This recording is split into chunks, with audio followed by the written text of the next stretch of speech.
The Return of the Jedi. End of the month, the movie will return to theaters to celebrate its 40-year anniversary.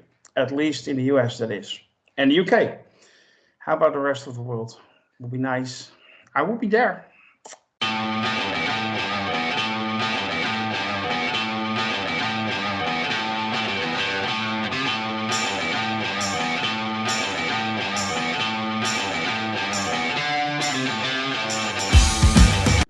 This is the review of Champions, and I am your host, Grandmaster. With me is a powerful panel made up of the finest champions Sakar has to offer, so let me introduce them to you.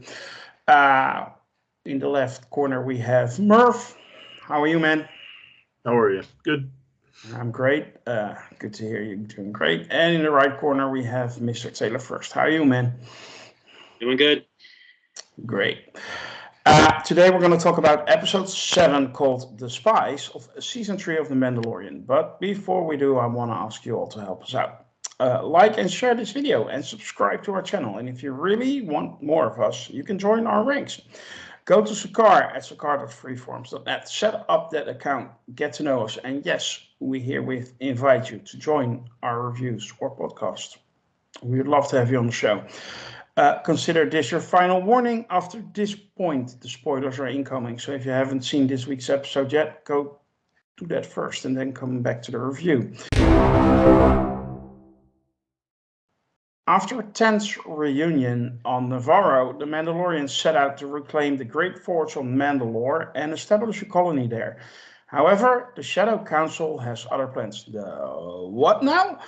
At least we see Giancarlo Esposito's Moff Gideon return, and there's talk of Admiral Thrawn. Needless to say, this episode, the Mandalorians elect an Akbar. Taylor, the episode title was The Spies. Could you make out who the spies were? I have seen a theory on it, which is quite interesting, but I want to hear your thoughts on that as well. And what did you think of this week's episode?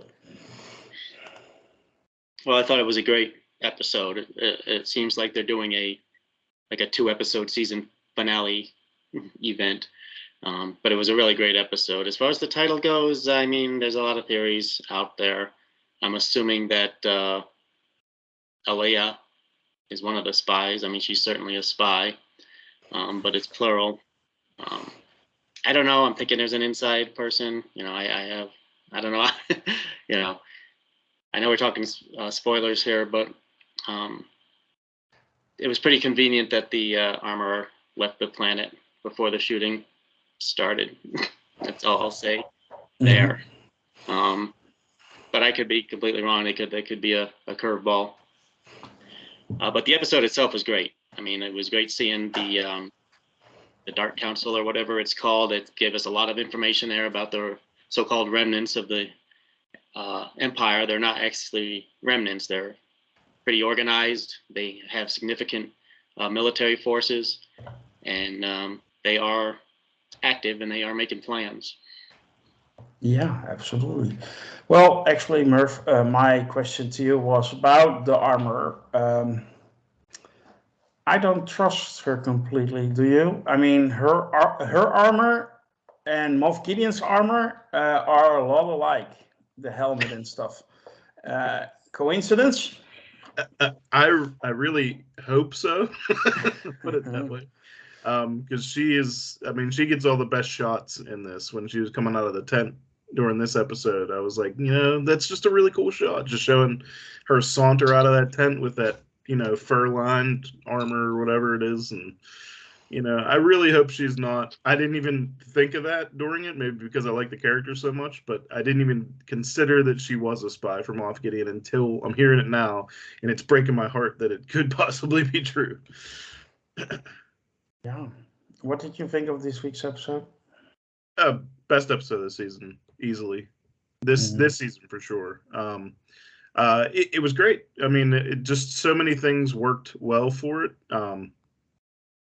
The Grogu Din Djarin storyline was cute and also felt like they were getting focus again. Everything with Bo-Katan and the Mandalorians was great. They really reminded me personally, like how much this series missed at least a character like Moff Gideon, or somebody that you can kind of focus all your anxieties and hatred towards. Because I thought, the second he pops back up into the picture, it's like, okay, we're back on course. You know what I mean? Like all the rocky road this season has been, or at least it felt like the second you see Moff Gideon again, you're like, okay, I know where I'm at now. So I thought this was a great episode. I can't wait to see, like Taylor said, it feels like almost a 2-part finale. And if they saved everything good for these 2 episodes, I'm hoping that the last episode will be just as good. Yeah. Well, as you guys know, I have been complaining about the writing in the previous 6 episodes of The Mandalorian, that it was more like a toy box thrown on the floor and see what toys are linked together and have a scene set up like that. But I must admit, Taylor, and I'm sure you agree when you do your deeper dive, that this week's episode tied all those little storylines that we have been seeing in the previous 6 episodes nicely together. And actually, there were some great written scenes in this week's episode. Do you agree with that? Yeah, I mean, the writing in this episode was definitely better than some of what we've been seeing earlier in the season. And yes, there was a lot of callbacks to earlier episodes. I did like the storyline with Grogu and rebuilding RG-11, now RG-12, but not having it be AI, but having it controlled by Grogu, which of course was adorable, but also quite cool that now he's got his own vehicle as opposed to that little hover thing he's been around in, which is really cute too, by the way.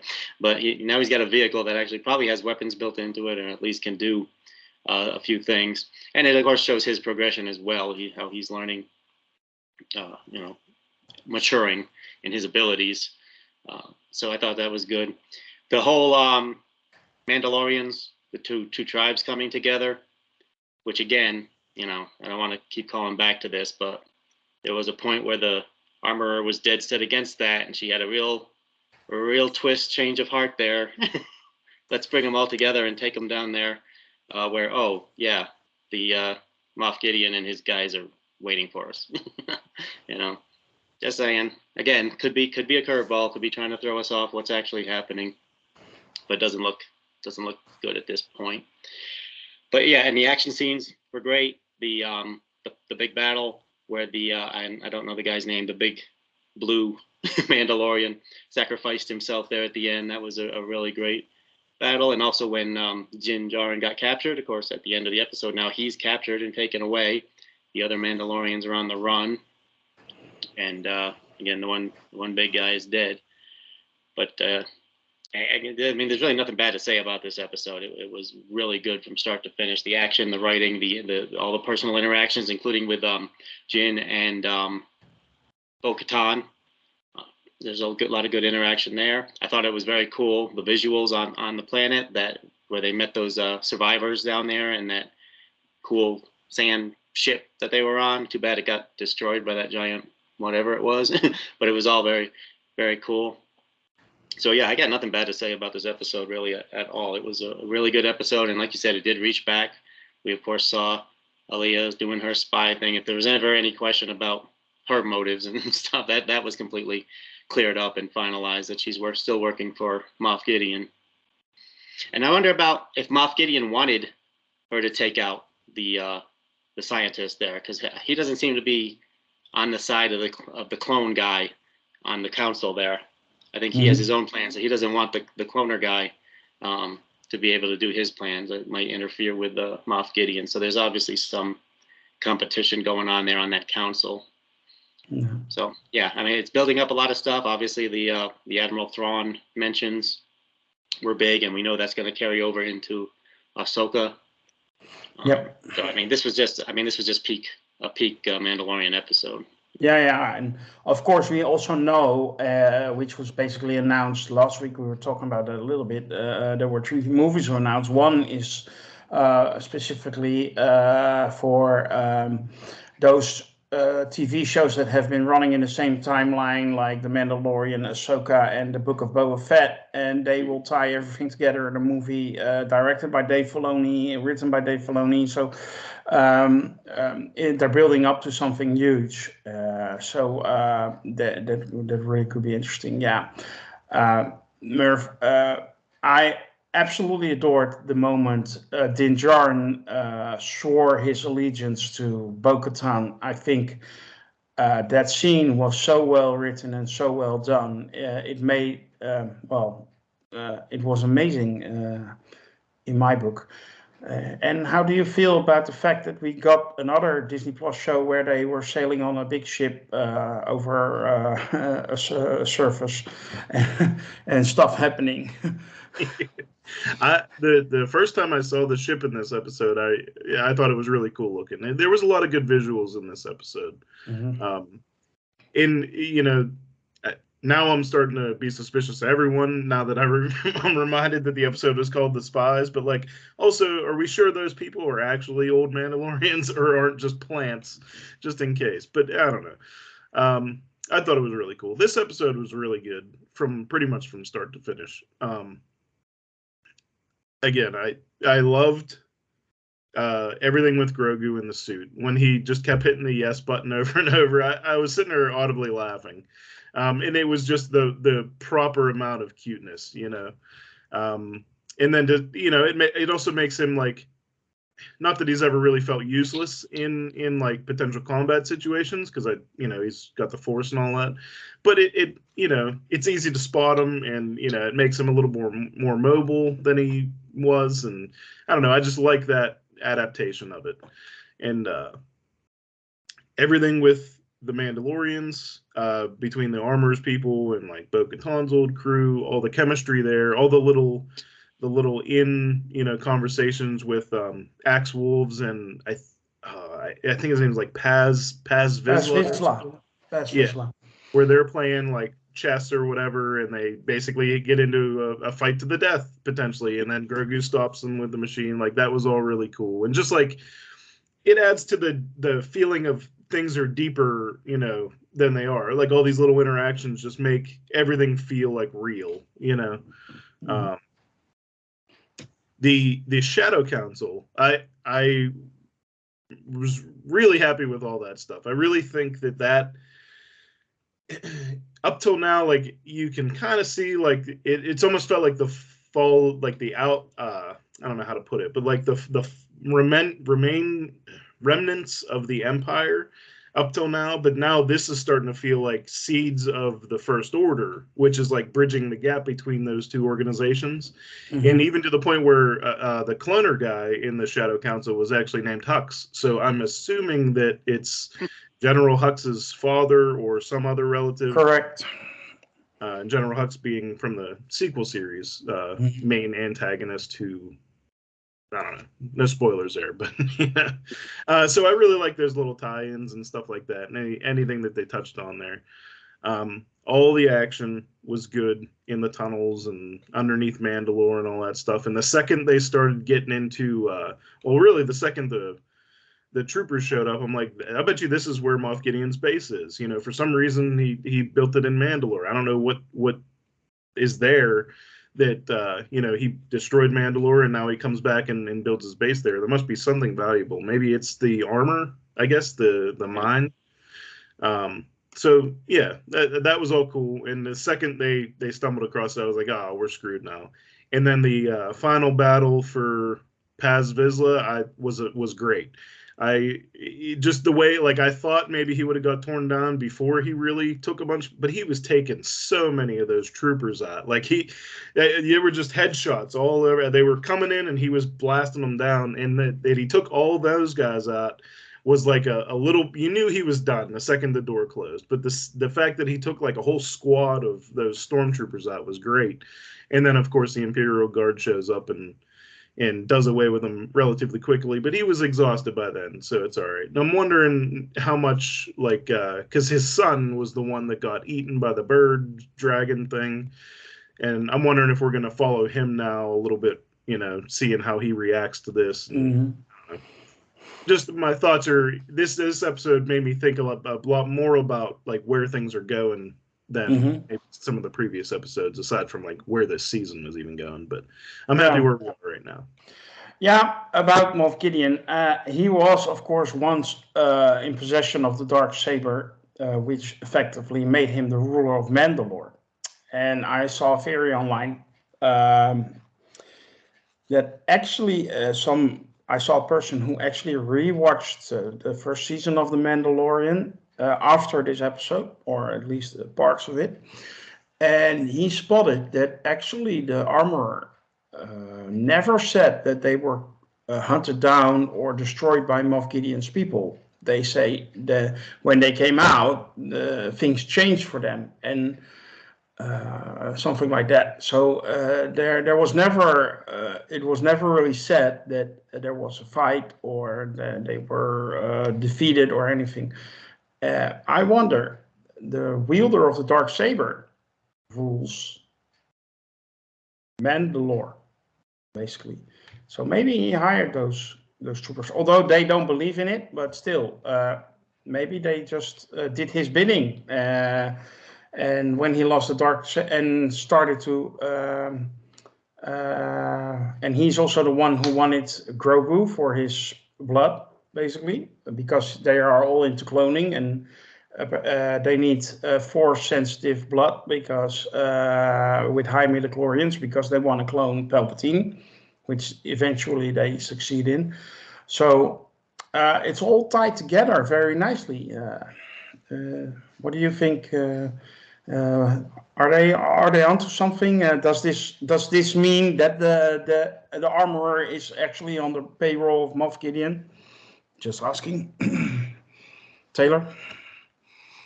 I mean, it's a possibility.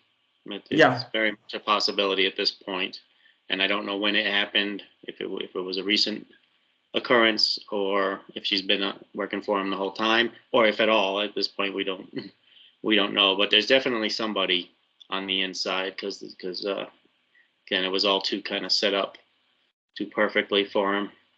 Mm-hmm. Yeah, like I say, if they had an egg bar, he would have said it's a trap. But no, they didn't. So yeah. Okay, rating.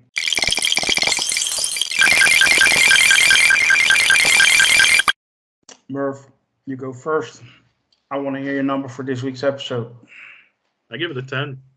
The way it was able to tie up a lot of, not tie up, but include a lot of things that we've seen this season that felt so unrelated or insignificant or whatever. The only thing we didn't see was the if we would have saw that random pirate who got away, that would have been the only loose end from this season that we really needed to touch base on. Yeah, because even those raptor children, they were spotted, by the way. But right. that was the meat they were eating when they had the feast at the beginning between two Mandalorian groups. So this is the way. This is the 10, way. 10 out of 10 for me. I liked everything about it. The comedy, the action, the drama, everything was good here. 10 out of 10. That's high praise. Finally, for this season of The Mandalorian. Taylor, are you joining Merv in his praise? Yeah, this is a 10 out of 10 episode. I said there's absolutely nothing wrong with this episode. I don't understand anyone who can criticize this episode. Okay, that's fine. I'm going to give it a 9 out of 10, and that's just because, there's still one episode to go, and I hope that we'll finish it off. So, but this was by far the best episode of the whole season, and I really, really, really enjoyed watching the show this week, and I'm happy that we got this because we needed it as well. That will conclude this review of Champions for The Spies, episode 7 of season 3 of The Mandalorian. We hope you have enjoyed our discussion today. If you did, you can help us out. Like and share this review and subscribe to our YouTube channel. And if you really want more of us, you can join our forum at sakar.freeforums.net. We would love it if you join us. We will be back with our review for episode 8, the season finale, in 2 weeks' time. Next week, we won't be able to make it. And soon we will be reviewing the Guardians of the Galaxy Volume 3. And in June, we will start reviewing Secret Invasion. So for now, I want to thank you all, also on behalf of our champions, and I wish you to be safe and be well. Bye.